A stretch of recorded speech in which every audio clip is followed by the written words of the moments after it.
Dames et messieurs, bienvenue dans ce nouveau numéro du récap de la semaine. On débute ce récap de la semaine en RDC avec cette grosse révélation de l'ancien président de la Commission électorale nationale indépendante, CENI. Lors d'une interview qu'il a accordée à la chaîne française France 24, Corneille Nangaa a affirmé que lors des élections présidentielles de 2018, il y a eu un accord de partage de pouvoir entre le président sortant Joseph Kabila et le nouveau président Félix Tshisekedi. Corneille Nangaa a promis de divulguer très prochainement l'entente écrite entre l'ex-président de la RDC et l'actuel président. Actuellement en exil, Nangaa confirme le fait qu'il a dû quitter Kinshasa car il a reçu des menaces de mort de la part du pouvoir en place. Il ajoute une autre révélation, mais cette fois-ci sur X, où il dit clairement qu'il n'y aura pas d'élection en décembre 2023 en RDC. Selon lui, le processus électoral est basé sur des mensonges. Voici donc des grosses révélations de la part de Corneille Nangaa qui créent beaucoup de spéculations dans l'opinion politique congolaise. Connu sur le nom de Mwanda Nsemi, Zakari Badiengila, leader du mouvement politique et religieux appelé Bundu Dia Mayala, a tiré sa révérence le mercredi 18 octobre 2023 à Kinshasa des suites d'une longue maladie. L'homme politique congolais était âgé de 77 ans. L'ancien député, connu pour son parcours rempli d'histoires tumultueuses et ses positions controversées, a été plusieurs fois arrêté et mis en prison sous le règne du président Joseph Kabila. Mais Mwanda Nsemi avait su s'échapper de la prison de Makala avec une évasion spectaculaire en mai 2017. Après l'arrivée du président Félix Tshisekedi au pouvoir en 2018, Mwanda Nsemi s'était publiquement attaqué au pouvoir en place avant de le soutenir plus tard. Le décès de ce grand personnage et homme politique est une perte pour la nation congolaise et pour le peuple du Congo central en particulier, d'où il est originaire. Toujours en RDC, le jeudi dernier, via une ordonnance présidentielle signée par le chef de l'État Félix Tshisekedi Tshilombo, Edi Kapende a été nommé commandant en vue de gérer militairement le Haut-Katanga.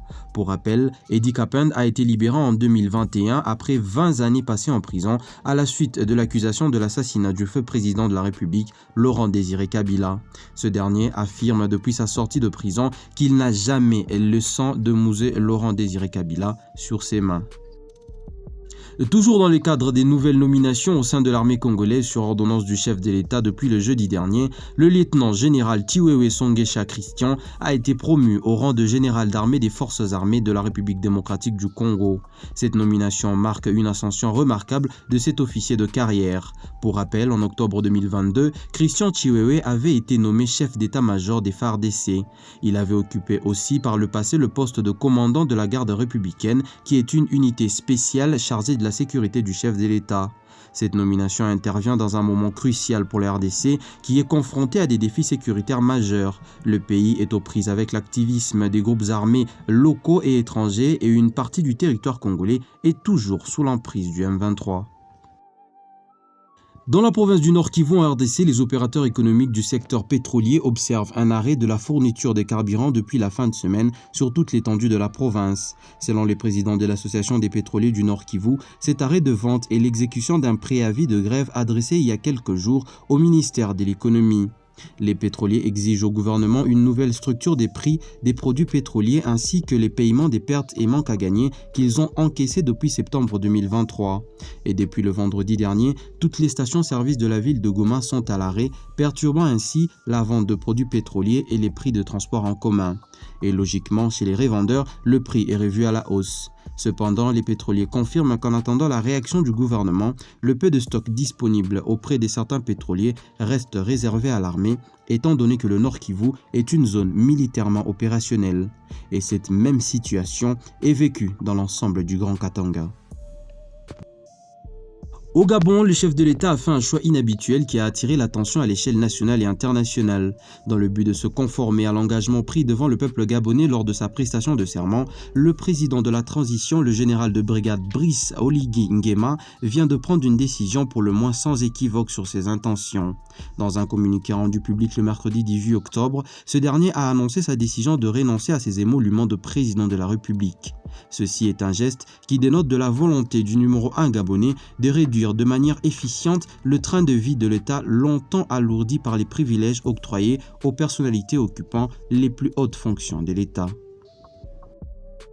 On parle sport à présent, sachez que l'ancien capitaine du tout-puissant Mazembe, Joe Issama Mpeko, va rebondir au sein de l'OC Renaissance du Congo, un club évoluant au championnat d'élite de RDC, logé dans le groupe B.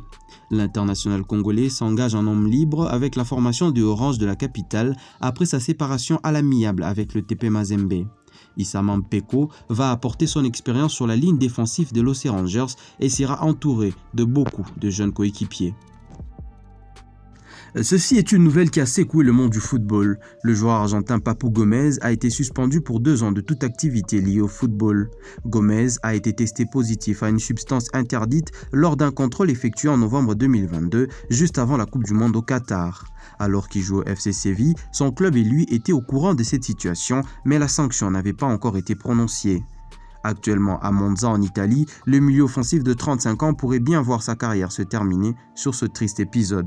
En ce qui concerne son pays, l'Argentine, l'Albiceleste ne risque pas de perdre son titre de champion du monde à moins que 2 joueurs de l'effectif ou plus soient également testés positifs à des produits dopants.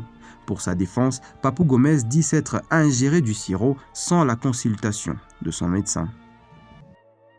C'est décidément une histoire d'amour entre Neymar Jr. et les blessures. En effet, l'international brésilien a subi une grave blessure le 18 octobre dernier lors du match opposant son pays, le Brésil, à l'Uruguay, comptant pour les éliminatoires du prochain mondial. Le numéro 10 brésilien a subi une rupture des ligaments croisés antérieurs du genou et son ménisque a été également touché. Une blessure grave qui intervient un peu plus d'1 mois après qu'il ait retrouvé la compétition. En ce qui concerne la durée de sa blessure, plusieurs médias parlent de 5 à 6 mois d'indisponibilité. À 31 ans, cette blessure est un véritable coup dur pour Neymar qui venait à peine de rejoindre son nouveau club en Arabie Saoudite, Al Hilal, pour plus de 80 millions d'euros, club avec lequel il n'a disputé que 2 matchs pour un seul but inscrit.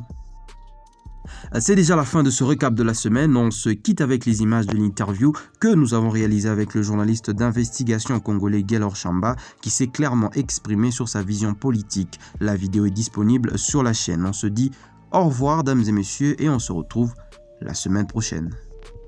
Un pays, pas l'Allemagne d'Afrique. Le Congo doit devenir la RDC de l'Afrique.